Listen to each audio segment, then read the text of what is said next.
اعوذ باللہ من الشیطان الرجیم بسم اللہ الرحمن الرحیم اذ قال اللہ یا عیسیٰ انی متوفیک ورافعک الی ومطہرک من الذین کفروا وجاعل الذین اتبعوک فوق الذین کفروا الی یوم القیامہ ثم الی مرجعکم فاحکم بینکم فیما کنتم فیہ تختلفون۔ سورہ آل عمران آیت نمبر 55۔ جب اللہ تعالیٰ نے فرمایا کہ اے عیسیٰ میں تجھے پورا لینے والا ہوں اور تجھے اپنی طرف اٹھانے والا ہوں اور تجھے کافروں سے پاک کرنے والا ہوں اور تیرے تابع داروں کو کافروں کے اوپر غالب کرنے والا ہوں قیامت کے دن تک، پھر تم سب کا لوٹنا میری ہی طرف ہے، میں ہی تمہارے آپس کے تمام تر اختلافات کا فیصلہ کروں گا۔ انسان کی موت پر جو وفات کا لفظ بولا جاتا ہے تو اس لیے کہ اس کے جسمانی اختیارات مکمل طور پر سلب کر لیے جاتے ہیں، یعنی چھین لیے جاتے ہیں۔ اس اعتبار سے موت اس کے معنی کی مختلف صورتوں میں سے محض ایک صورت ہے۔ نیند میں بھی چونکہ انسانی اختیارات عارضی طور پر معطل کر دیے جاتے ہیں، یعنی ختم کر دیے جاتے ہیں، اس لیے نیند پر بھی قرآن نے وفات کے لفظ کا اطلاق کیا ہے، جس سے معلوم ہوا کہ اس کے حقیقی اور اصل معنی پورا لینے کے ہی ہیں۔ یعنی اے عیسیٰ تجھے میں یہودیوں کی سازش سے بچا کر پورا اپنی طرف آسمانوں پر اٹھا لوں گا۔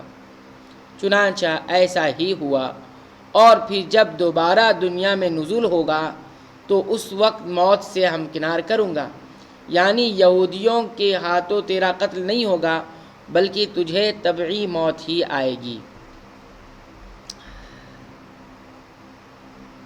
اس سے مراد ان الزامات سے پاکیزگی ہے جن سے یہودی آپ کو متہم کرتے تھے۔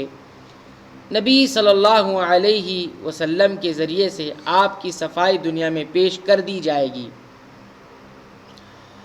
اور اس سے مراد یا تو نصارہ کا دنیاوی غلبہ ہے جو یہودیوں پر قیامت تک رہے گا، گو وہ اپنے غلط عقائد کی وجہ سے نجات اخروی سے محروم ہی رہیں گے، یا امت محمدیہ کے افراد کا غلبہ ہے جو در حقیقت حضرت عیسیٰ علیہ السلام اور دیگر تمام انبیاء کی تصدیق کرتے اور ان کے صحیح دین کی پیروی کرتے ہیں۔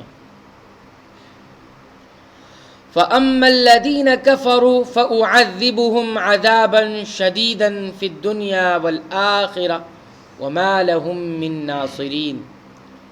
پھر کافروں کو تو میں دنیا اور آخرت میں سخت تر عذاب دوں گا اور ان کا کوئی مددگار نہ ہوگا۔ وَأَمَّا الَّذِينَ آمَنُوا وَعَمِلُوا الصَّالِحَاتِ فَيُوَفِّيهِمْ أُجُورَهُمْ وَاللَّهُ لَا يُحِبُّ الظَّالِمِينَ، لیکن ایمان والوں اور نیک اعمال کرنے والوں کو اللہ تعالیٰ ان کا ثواب پورا دے گا، اور اللہ تعالیٰ ظالموں سے محبت نہیں کرتا۔ ذَلِكَ نَتْلُوهُ عَلَيْكَ مِنَ الْآيَاتِ وَالذِّكْرِ الْحَكِيمِ، یہ جسے ہم تیرے سامنے پڑھ رہے ہیں آیتیں ہیں اور حکمت والی نصیحت ہے۔ ان مثل عیسیٰ عند اللہ کمثل آدم خلقہ من تراب ثم قال له کن فیکون۔ اللہ تعالیٰ کے نزدیک عیسیٰ علیہ السلام کی مثال ہو بہو آدم علیہ السلام کی مثال ہے، جسے مٹی سے بنا کر کہہ دیا کہ ہو جا، پس وہ ہو گیا۔ الحق من ربک فلا تکن من الممترین، تیرے رب کی طرف سے حق یہی ہے، خبردار شک کرنے والوں میں نہ ہونا۔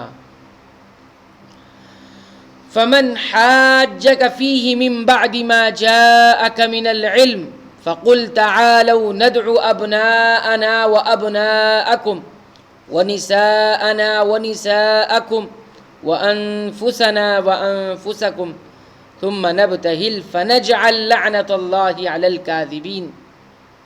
اس لیے جو شخص آپ کے پاس اس علم کے آ جانے کے بعد بھی آپ سے اس میں جھگڑے تو آپ کہہ دیں کہ آؤ ہم تم اپنے اپنے فرزندوں کو، اور ہم تم اپنی اپنی عورتوں کو، اور ہم تم خاص اپنی اپنی جانوں کو بلا لیں، پھر ہم عاجزی کے ساتھ التجا کریں اور جھوٹوں پر اللہ کی لعنت کریں۔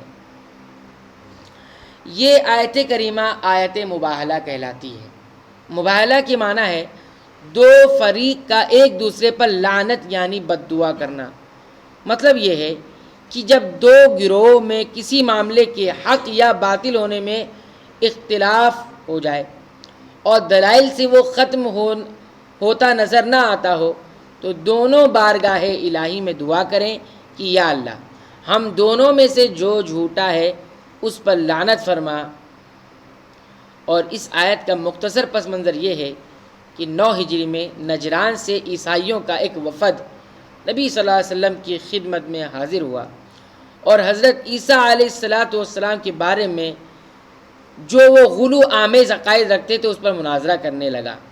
بالآخر یہ آیت نازل ہوئی اور نبی صلی اللہ علیہ وسلم نے انہیں مباہلہ کی دعوت دی۔ حضرت علی رضی اللہ تعالیٰ عنہ، حضرت فاطمہ رضی اللہ تعالیٰ عنہا، حضرت حسن حسین رضی اللہ عنہما کو بھی ساتھ لیا اور عیسائیوں سے کہا کہ تم بھی اپنے اہل و عیال کو بلا لو اور پھر مل کر جھوٹے پر لعنت کی بد دعا کریں۔ عیسائیوں نے باہم مشورے کے بعد مباہلہ کرنے سے گریز کیا، یعنی مباہلہ نہیں کیا، اور پیشکش کی کہ آپ ہم سے جو چاہتے ہیں ہم دینے کے لیے تیار ہیں۔ نبی صلی اللہ علیہ وسلم نے ان پر جزیہ مقرر فرمایا جس کی وصولی کے لیے آپ صلی اللہ علیہ وسلم نے حضرت ابو عبیدہ بن جراح رضی اللہ عنہ کو، جنہیں آپ صلی اللہ علیہ وسلم نے امین امت کا خطاب عنایت فرمایا تھا، ان کے ساتھ بھیجا۔ اس سے اگلی آیت میں اہل دعوت کو توحید کی، اہل کتاب کو توحید کی دعوت دی جا رہی ہے۔ اللہ تعالیٰ سے دعا ہے کہ اللہ تعالیٰ ہمیں قرآن کریم کی ان آیات میں جو باتیں بتائی گئی ہیں اس بات کی توفیق دے کہ ہم اس کو یاد رکھیں، اس پر غور کریں، اس پر تدبر کریں اور اس کے مطابق اپنے ایمان، عقیدے اور اعمال کی اصلاح کریں۔ رب العالمین تو قرآن حکیم کو ہمارے دلوں کی بہار بنا دے۔ رب العالمین تو قرآن حکیم کو ہمارے سینوں کی روشنی بنا دے۔ رب العالمین تو قرآن حکیم کو ہماری تمام غموں کا علاج بنا دے۔ آمین۔ وآخر دعوانا ان الحمد للہ رب العالمین۔